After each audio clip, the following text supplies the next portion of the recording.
আসসালামু আলাইকুম সুপ্রিয় চিকিৎসকবৃন্দ, আমি ডাক্তার মোহাম্মদ হিমেল নকিব, নিউন মেডিকেল একাডেমির পক্ষ থেকে সবাইকে জানাচ্ছি শুভেচ্ছা। আজকে আমরা এফসিপিএস পার্ট 1 সার্জারির জন্য একটা হট টপিক, সেটা হচ্ছে ইম্পর্ট্যান্ট ইলেকট্রোলাইট পটাশিয়াম নিয়ে আলোচনা করব। পটাশিয়ামের থেকে সবচেয়ে ইম্পর্ট্যান্ট হচ্ছে ইসিজি ফাইন্ডিং অফ পটাশিয়াম। ঠিক আছে, ইসিজি আলটিমেটলি পটাশিয়াম কমলে কি কি হয়, তারপর হচ্ছে বাড়লে কি হয় এবং কি প্যাটার্নে কোশ্চেন এসে থাকে, সেইভাবে হচ্ছে আমাদের আলোচনা করব। তো হাইপোক্যালেমিয়া অ্যান্ড হাইপারক্যালেমিয়ার ইসিজি ফাইন্ডিং কিভাবে পরীক্ষায় এসে থাকে এবং হচ্ছে আমাকে সেভাবেই পড়তে হবে। আমরা হচ্ছে শুধুমাত্র গদবাঁধা হচ্ছে ফাইন্ডিং পড়ে যাই, বাট হচ্ছে বিসিপিএস এর সার্জারি পরীক্ষায় এফসিপিএস পার্ট 1 সার্জারিতে এইভাবে কোশ্চেন আসে না। আসে কিভাবে? তো হচ্ছে 3.5 এর নিচে মনে করেন হাইপোক্যালেমিয়াতে হচ্ছে 3.5 এর নিচে কমলে কি হয়, তারপর 2.5 এর নিচে করলে কি কি চেঞ্জ আসে, এইভাবে করে কোশ্চেন এসে থাকে। সো বিসিপিএস এর ঠিক যেভাবে কোশ্চেন এসে থাকবে আমাদেরকে ঠিক সেভাবেই পড়তে হবে। তো আসুন আমরা আজকে আলোচনা করি হচ্ছে ECG finding of hypokalemia and hyperkalemia. দেখুন, হাইপোক্যালেমিয়ার আমাদের জানতে হবে অ্যাট ফার্স্ট হচ্ছে পটাশিয়ামের নর্মাল লেভেল কত। পটাশিয়ামের নর্মাল লেভেল হচ্ছে 3.5 থেকে 5। ঠিক আছে, তো হচ্ছে যখন এই 3.5-এর নিচে হচ্ছে পটাশিয়ামটা হচ্ছে কমে যায়, 3.5-এর নিচে চলে আসে, তখন ইসিজিতে আমরা কি কি চেঞ্জ পাবো? ইসিজিতে তখন চেঞ্জ পাবো হচ্ছে ফার্স্ট অফ অল হচ্ছে ST segment depression. ST segment depression থাকে, হ্যাঁ। তারপর কি হয়? প্রমিনেন্ট ইউএফ, এটাই বিসিপিএস এর স্টেম ছিল।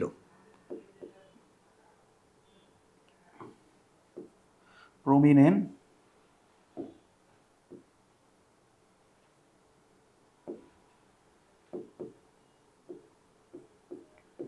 ইউওএফ।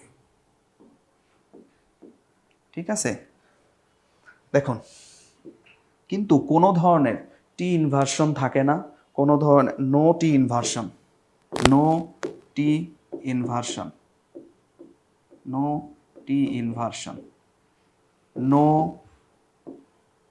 Prolong PR interval. ঠিক আছে, এগুলা কিন্তু অপশনে থাকে। ঠিক আছে, এগুলো অপশনে থেকে আপনাকে হচ্ছে কনফিউজ করবে, কি আপনি তো ভাববেন যে হচ্ছে এগুলা তো হাইপোক্যালেমিয়ার ফাইন্ডিং। তো হচ্ছে আপনার কিন্তু জানতে হবে যে 3.5-এর নিচে টি ইনভার্সন হয় না, প্রোলং পিয়ার ইন্টারভাল হয় না। ঠিক আছে, আর এই ক্ষেত্রে আরেকটা ফাইন্ডিং থাকতে পারে, সেটা হচ্ছে ফলসলি ইলিভেটেড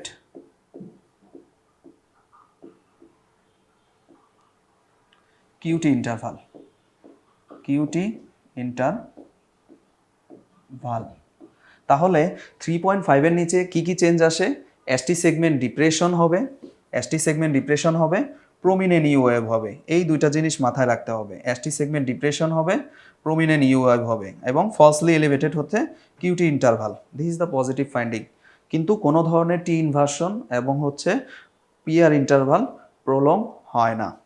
দেখেন, 2.5 মানে সেভিয়ার হাইপোক্যালেমিয়া, এইটাকে আপনাকে এইভাবেও কোশ্চেন দিতে পারে। 3.5 না দিয়ে আপনাকে বলতে পারে মডারেট হাইপোক্যালেমিয়া বা mild hypokalemia, mild to moderate hypokalemia, এইভাবে করে কোশ্চেন যদি আসে যে মাইল্ড টু মডারেট, মনে করেন মাইল্ড টু মডারেট, মডারেট হাইপোক্যালেমিয়ার ফাইন্ডিং কী কী, এইভাবে করেও কোশ্চেন আসতে পারে। তো এই কোশ্চেনটাই কিন্তু আসছিল হচ্ছে জুলাই 2022 সেশনে।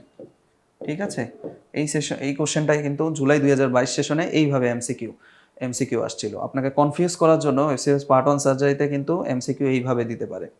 দেখেন, এবার 2.5-এর নিচে আসলে এটাকে বলি আমরা সেভিয়ার হাইপোক্যালেমিয়া। ঠিক আছে, এই ক্ষেত্রে কি থাকবে? দেখেন, মাইল্ড টু মডারেটে ঠিক যা আছে, এই এসটি সেগমেন্ট ডিপ্রেশন এইটাতেও থাকবে, এসটি ডিপ্রেশন এটাতেও থাকবে, ঠিক প্রমিনেন্ট ইউএফ এটাতেও থাকবে, প্রমিনেন্ট ইউওএফ এটাতেও থাকবে। কিন্তু এই যে এখানে টি ইনভার্সন এবং পোলং পিয়ার ইন্টারভাল কিন্তু মাইল্ড টু মডারেটে হয় না, 3.5-এর নিচে নামলে টি ইনভার্সন, কিন্তু সেভিয়ারে হচ্ছে আপনার টি ইনভার্সন এবং পোলং পিয়ার ইন্টারভাল হবে। টি ইনভার্সন এবং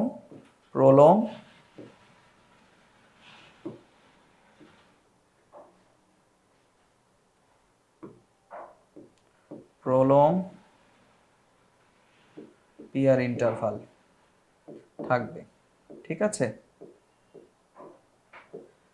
আর যেটা হচ্ছে 3.5-এর নিচে নামলে হচ্ছে আপনার কিউটি ইন্টারভাল কিন্তু ফলসলি এলিভেটেড হইতো, কিন্তু 2.5-এর নিচে নামলে বা পটাশিয়াম যদি হচ্ছে সেভিয়ার হাইপোক্যালেমিয়া থাকে, সেক্ষেত্রে আপনার হচ্ছে কিউটি ইন্টারভাল উইদিন নর্মাল লিমিটসেই থাকে, কিউটি ইন্টারভাল উইদিন নর্মাল লিমিটসেই থাকে, ঠিক আছে।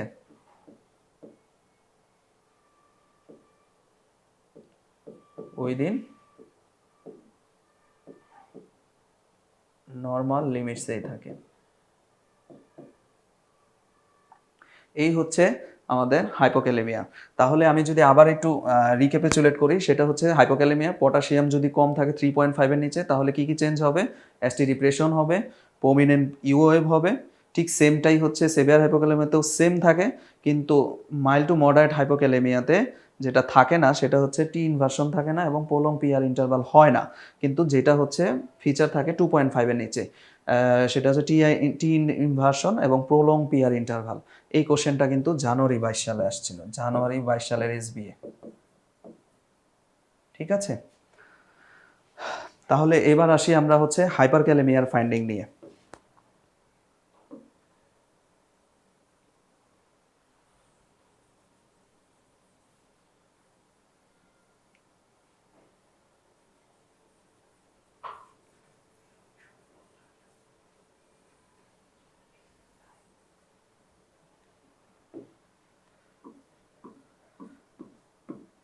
হাইপারক্যালেমিয়ার ফিচার হচ্ছে, দেখেন,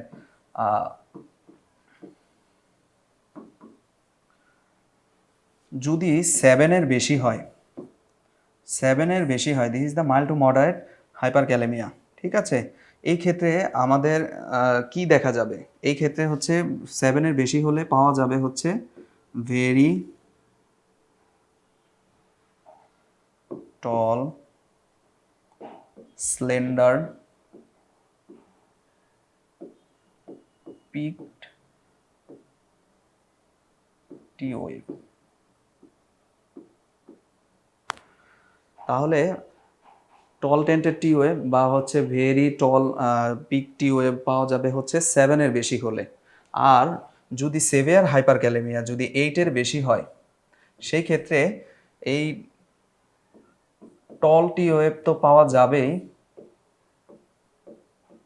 সাথে কিউআরএস কমপ্লেক্সটা, QRS complex broad and widened হবে, ঠিক আছে।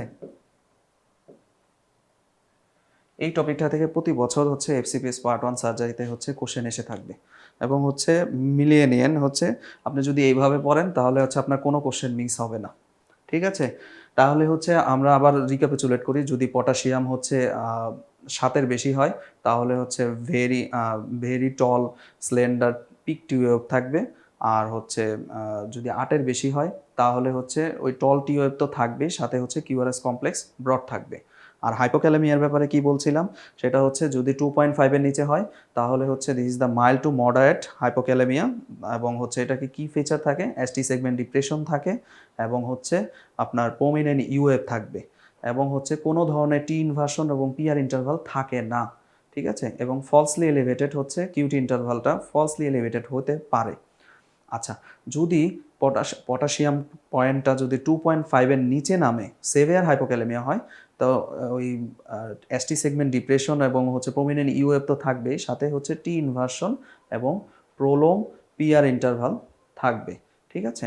এবং কিউটি ইন্টারভালটা এখানে নর্মাল লিমিটে থাকে। ধন্যবাদ।